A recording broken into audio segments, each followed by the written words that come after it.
మరోసారి కేబినెట్ విస్తరణకు సిద్ధమవుతున్నారా? సామాజిక సమీకరణాల వేదికగా ఈ సమీకరణాలు ఉండబోతున్నాయా? ఇంతకీ కొత్త మంత్రుల రేసులో ఎవరెవరు ఉండబోతున్నారు? Watch this South first special story.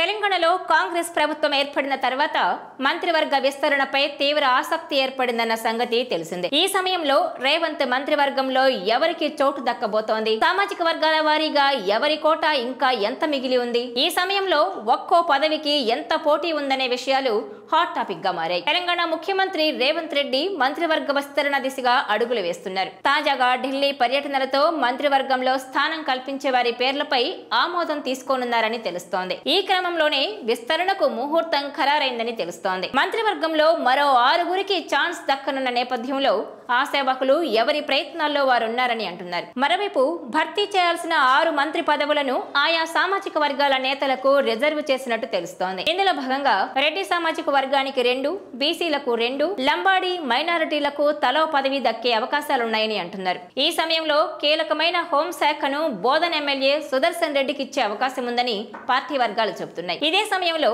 Ibrahimpatnam MLA Malreddy Rangareddy, Parigi MLA Rammohan Reddy, Munugode MLA Komatireddy Rajagopal రెడ్డిలు మంత్రి పదవుల కోసం వేచి చూస్తున్న వారి జాబితాలో ఉన్నారు. అదేవిధంగా బీసీ సామాజిక వర్గంలో మక్తల్ ఎమ్మెల్యే వాకాటి శ్రీహరి ముదిరాజ్, ఆలేరు ఎమ్మెల్యే బేర్ల ఐలయ్యలకు మంత్రి పదవి దక్కే అవకాశం ఉందని అంటున్నారు. గతేడాది డిసెంబర్ 7న తెలంగాణలో కాంగ్రెస్ ప్రభుత్వం ఏర్పడిన సంగతి తెలిసిందే. ఈ సందర్భంగా CM Revanth Reddy deputy CM బట్టి విక్రమార్కలతో పాటు 11 మందికి మంత్రివర్గంలో చోటు కల్పించారు. అప్పటి నుంచి కీలకమైన హోంశాఖ, విద్య, మున్సిపల్, కార్మిక శాఖలు ముఖ్యమంత్రి వద్దే ఉన్నాయి. ఈ క్రమంలో జూలై 2న మంత్రివర్గ విస్తరణ ఉండొచ్చని తెలుస్తోంది.